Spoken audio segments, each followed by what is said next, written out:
Welcome to my YouTube channel. Rakshabandhan के पावन दिवस की सभी को बहुत बहुत हार्दिक शुभकामनाएं।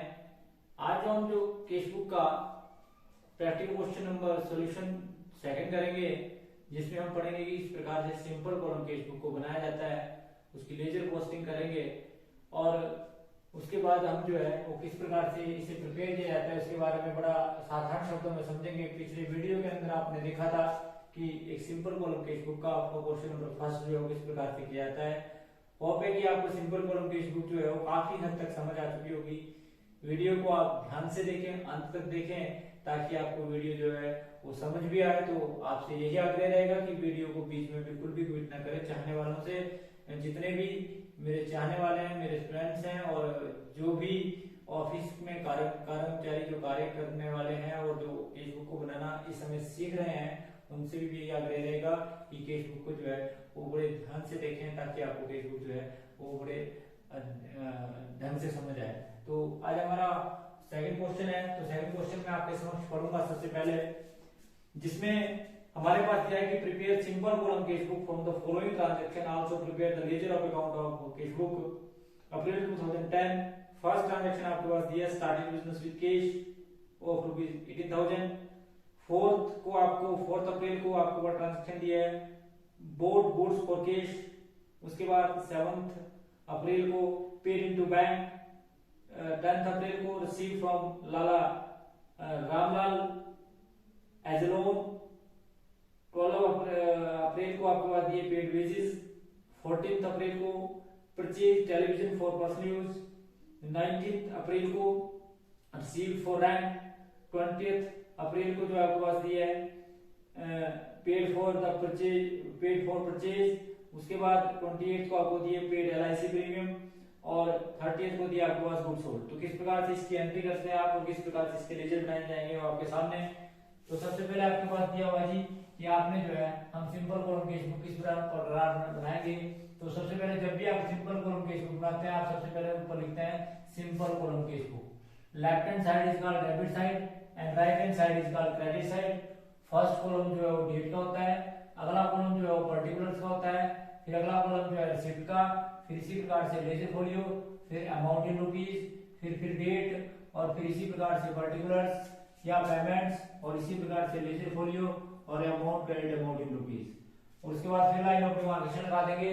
आप सभी जानते हैं कि हमारे पास फर्स्ट ट्रांजैक्शन दिया है स्टार्टिंग बिजनेस विद कैश 2010, क्योंकि जब भी आप डेट लिखेंगे तो सबसे पहले ईयर लिखेंगे 2010 अप्रैल 1।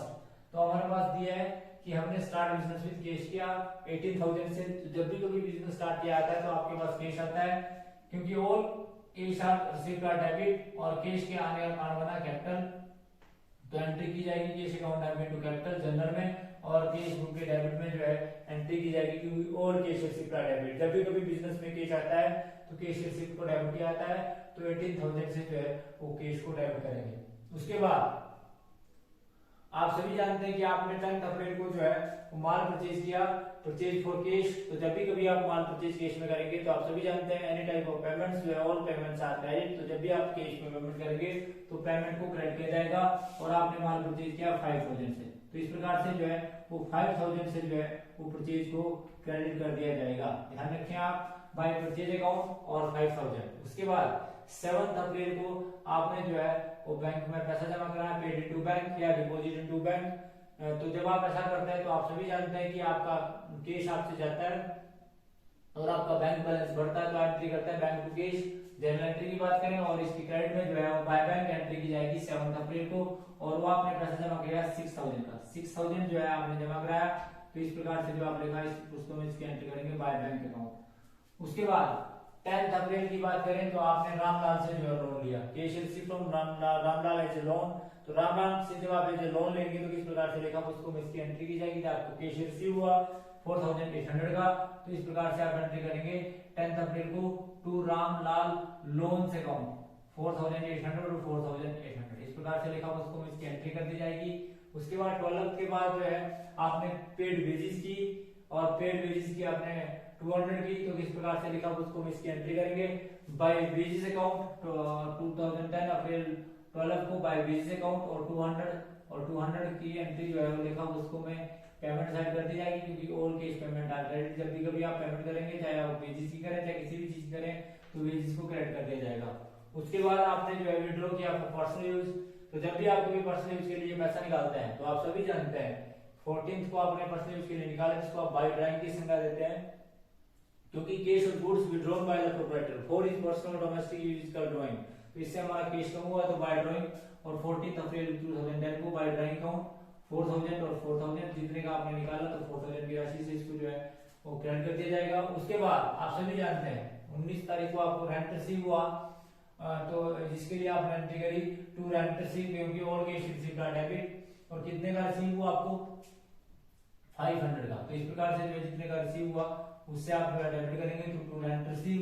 उसके बाद आप सभी जानते हैं, अगर बात करें 22 अप्रैल की, 22 अप्रैल को यानी कि 22 अप्रैल को जो है आपने फिर माल परचेज किया कैश में, तो आप एंट्री करेंगे बाय परचेज। तो बाय परचेज अकाउंट जो है वो क्रेडिट किया जाएगा, और कितनी राशि से, जितने का आपने माल परचेज किया 2800 और 2800, इस प्रकार से जो है लिखा उसको इसकी एंट्री कर दी जाएगी। उसके बाद 28 की बात करें तो बाय ड्राइंग, तो ड्राइंग अकाउंट की आप एंट्री करेंगे तो by drawing account debit, by drawing account credit, LIC premium दिया है, क्योंकि आप सभी जानते हैं इनकम टैक्स और LIC प्रीमियम व्यक्तिगत खर्चा है, उसको ड्राइंग की संज्ञा दी जाती है, इसलिए इसे क्रेडिट लिखा जाएगा बाय ड्राइंग 500 और 500। उसके बाद आप सभी जानते हैं आप टोटल करेंगे, और टोटल करने से पहले सॉरी लास्ट ट्रांजैक्शन आपके पास है कि आपने सेल किया 30 अप्रैल को, जब आपने एंट्री करी कैश गुड्स सोल्ड, तो कैश में बेचा आपने, और कितने का बेचा ये आपने 5000 का जब आपने माल बेचा अंत में, तो आपने एंट्री करी टू सेल। उसके बाद आपने इसका टोटल किया, टोटल करने के बाद आपने देखा कि इसका टोटल आया 25300 और 25300 जो है वो आमने सामने लिखा जाएगा 25300, और फिर जो बैलेंस बचेगा 25300 में से ऑल रिसीप्ट में से ऑल पेमेंट्स घटाएंगे, इन सारी पेमेंट्स को घटाया जाएगा, और पेमेंट्स को घटाने के बाद इनको जोड़ेंगे और उसके बाद इसमें से घटाएंगे, तो आप देखते हैं कि इसका जो बैलेंस आया वो आया 6800 इसका बैलेंस आया। जो इस महीने का बैलेंस है 30 अप्रैल का जो बैलेंस है वो फर्स्ट मई का जो क्लोजिंग बैलेंस जो है वो फर्स्ट मई का जो है ओपनिंग बैलेंस होगा, अगले महीने के आरंभ में 6002 बैलेंस नोट डाउन जो है 6800 से किया जाएगा। उसके बाद मैंने आपको इसे बोला, इसके क्वेश्चन के अंदर बोला कि इसके सबके लेजर अकाउंट बनाओ, तो जब हम लेजर अकाउंट बनाते हैं तो मैंने आपको बताया कि जब भी कोई अकाउंट खुला जाता है, क्योंकि जितने भी इसके अंदर अकाउंट है, चाहे वो कैपिटल अकाउंट है, चाहे रामलाल का लोन अकाउंट है, चाहे रेंट रिसीव है, चाहे शेयर अकाउंट है, चाहे परचेज अकाउंट है, चाहे बैंक अकाउंट है, चाहे वेजेस अकाउंट है, चाहे ड्रॉइंग अकाउंट है, चाहे परचेज अकाउंट है, चाहे ड्रॉइंग अकाउंट है, चाहे आपके जितने भी अकाउंट है, उस अकाउंट को एक बार खोला जाएगा और उस अकाउंट से संबंधित जितनी भी लेजर पोस्टिंग है वो की जाएगी। सबसे पहले हम जो जितने भी अकाउंट डेबिट में उनकी एंट्री करते हैं, तो आप सभी जानते हैं कि जिस भी अकाउंट को खोला जाएगा सबसे पहले उस अकाउंट का नाम बिल्कुल सेंटर में लिख दिया जाएगा, और हम लिखेंगे यहाँ पर कैपिटल अकाउंट। तो कैपिटल अकाउंट जो है जिस अकाउंट को हमने खोला, left hand side is called debit side, right hand side is called credit side. पहला कॉलम आप सभी जानते हैं डेट का है, पहला कॉलम डेट का, फिर अगला कॉलम जो है वो पर्टिकुलर्स का, फिर इसी प्रकार से लेजर फोलियो, जिसमें हम यहाँ पर कैश बुक फोलियो नंबर भी लिख सकते हैं, कैश बुक का फोलियो नंबर, इसको आप कैश बुक वोचर नंबर की संख्या भी देते हैं, तो यहाँ पर हम जो है लेजर फोलियो या कैश बुक फोलियो नंबर भी लिख सकते हैं। इसी प्रकार से अमाउंट, डेट, और इसी प्रकार से particular, ledger folio, amount, credit amount in rupees.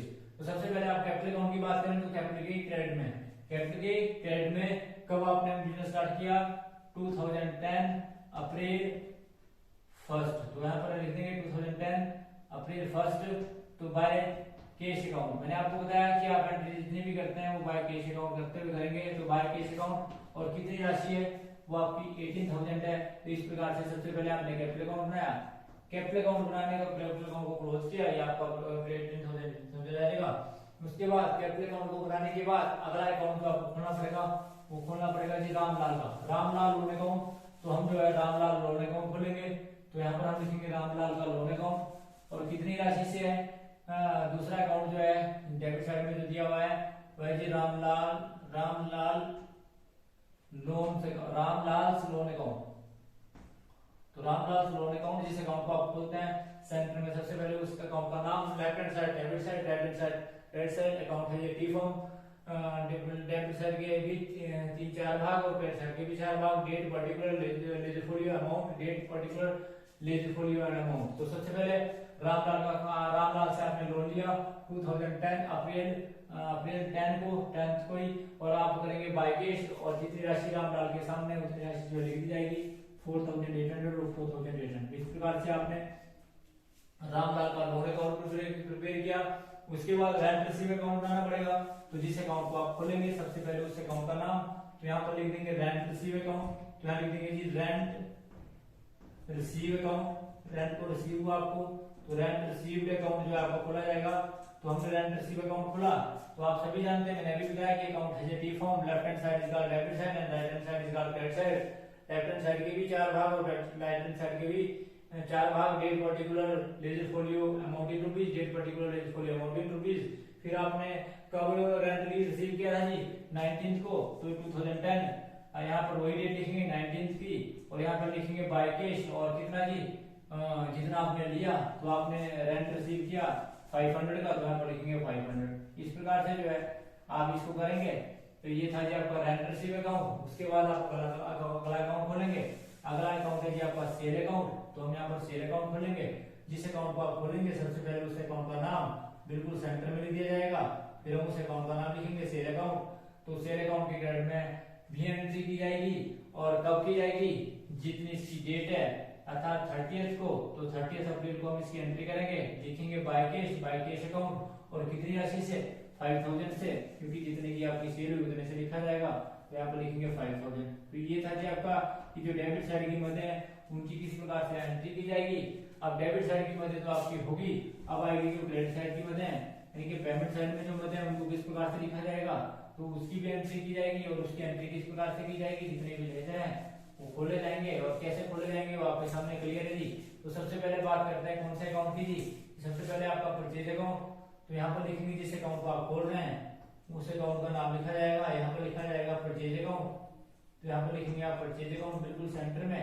सबसे पहले आप सभी जानते हैं कि परचेज अकाउंट के डेबिट में एंट्री की जाएगी, और कब की जाएगी जी, जब आपने माल परचेज किया 2010, और कब किया जी अप्रैल आपने 4th को, और यहाँ पर लिखेंगे जी 2 कैश, क्योंकि जो डेबिट में एंट्री की जाएगी उसके डेबिट में लिखा जाएगा जी 2 कैश अकाउंट, तो यहाँ पर लिखेंगे 2 कैश अकाउंट। और कितने का माल परचेज किया जी आपने 5000 का, यहाँ पर लिखेंगे 5000।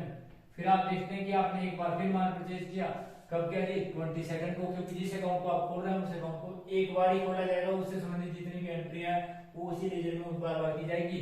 तो आपने देखा कि परचेज दूसरी बार भी आपने 22 को किया, तो यहाँ पर 22 भी लिखेंगे जी, 24 के बाद आप 22 डेट लिख देंगे, और यहाँ पर फिर लिखेंगे 2 कैश, और 2 कैश अकाउंट जितने का आपने यहाँ पर माल परचेज किया, तो आपने किया 2800 का। तो इस प्रकार से आपने खोला जी परचेज अकाउंट। और परचेज अकाउंट से संबंधित अगर कोई दूसरी एंट्री भी होती उसको भी हम यही करते थे। इस प्रकार से ये था जी आपका परचेज अकाउंट, इस प्रकार से आप इसको प्रिपेयर करते हैं। अब परचेज अकाउंट को प्रिपेयर करने के बाद अगला जो अकाउंट है उसको प्रिपेयर किया जाएगा, और वो अगला अकाउंट कौन सा है जी उसको आप लिखेंगे कि कौन सा अकाउंट आपका अगला है। तो हम अगला अकाउंट खोलेंगे।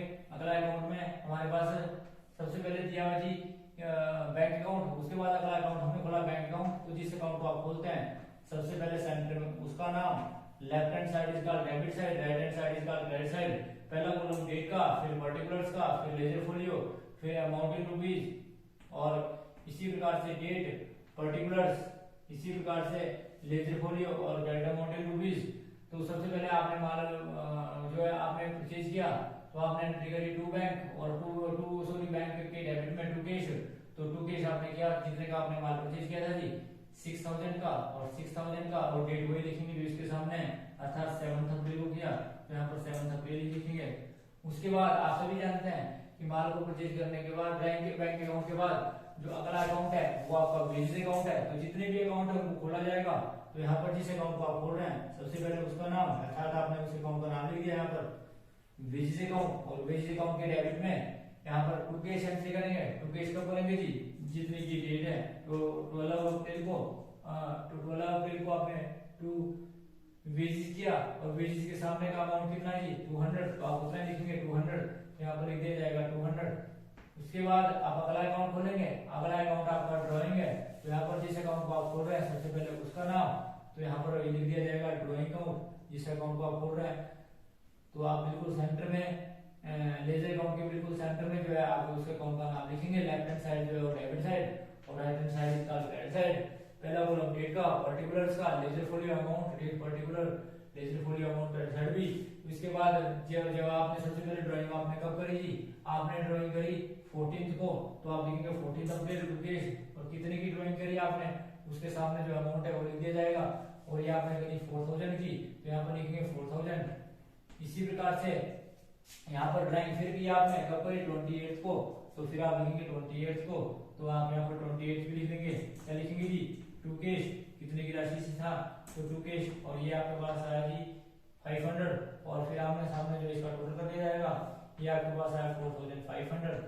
और इस प्रकार से जो है अगर आप इसका टोटल करना चाहें तो टोटल कर सकते हैं, और ना करना चाहें तो जब तक आपको टोटल करने को बोला और बैलेंस निकालने को ना बोला तब तक आप इसका टोटल ना भी करें तो कोई दिक्कत नहीं है। तो इस प्रकार से ये था जी आपका क्वेश्चन नंबर 2, और किस प्रकार से उसकी जो है वो लेजर पोस्टिंग की जाती है और लेखा पुस्तकों में उसको दिखाया जाता है। ध्यान रखें इस बात का, मैंने आपको बताया कि सिंपल कॉलम केस बुक को बड़े ध्यान से समझें, क्योंकि ये बड़ी इंपॉर्टेंट केस बुक है एग्जामिनेशन पर्पज रूप से भी, और जब भी आप किसी भी ऑर्गेनाइजेशन के काम अंदर काम करते हैं तो भी बड़ी इंपॉर्टेंट है। क्योंकि चाहे ऑर्गेनाइजेशन प्रॉफिट हो, चाहे नॉट फॉर प्रॉफिट ऑर्गेनाइजेशन हो, चाहे छोटा बिजनेस का आकार हो, चाहे बिजनेस का आकार बड़ा हो, प्रत्येक ऑर्गेनाइजेशन के लिए जो है वो केस बुक जो है वो बहुत ही इंपॉर्टेंट रोल प्ले करती है। इसलिए आप केस बुक के सिंपल कॉलम केस बुक के क्वेश्चन को बड़े ध्यान से समझें और वीडियो को जो है वो अंत तक देखें। Thanks for watching the video. Please like and press bell icon for next notification.